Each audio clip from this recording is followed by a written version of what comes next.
On va finir avec l'Ethereum. L'Ethereum, alors hier, c'est plutôt le Bitcoin qui était sous le feu des projecteurs avec ce projet de création d'une réserve stratégique libellée en Bitcoin. L'ETH en a profité un peu, plus 2,3% hier.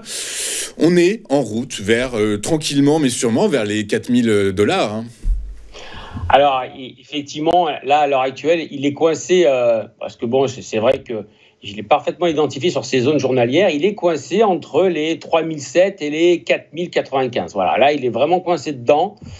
Je pense que pour cette fin d'année, ça va rester plus ou moins là-dedans. Alors après, hormis s'il y a toujours pareil, un catalyseur qui vient un peu déranger tout ça.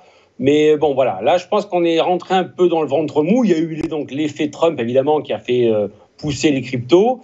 Maintenant, je pense que ça va rester un peu plus attentiste, des petits mouvements qui vont rester calés pour moi entre 3007 et 4095 sur l'Ethereum, oui. C'est très intéressant ce que vous nous dites, Ludovic. J'écoute les analyses techniques depuis le début du mois de décembre. Traditionnellement, on assiste à un rallye sur les marchés financiers, les rallyes de fin d'année. Pour autant, là, tous, vous nous expliquez que potentiellement, ce rallye, en fait, il ne va pas avoir lieu et qu'il faut plutôt rester un peu à l'écart. En fait, alors, ce qui se passe, c'est que le rallye de fin d'année, ça m'a toujours fait rire, c'est le rallye de fin d'année en décembre. Et ça commence pas forcément au début décembre. Le rallye de fin d'année en 2023, il a commencé fin octobre, début novembre, déjà, sur la plupart des actifs risqués.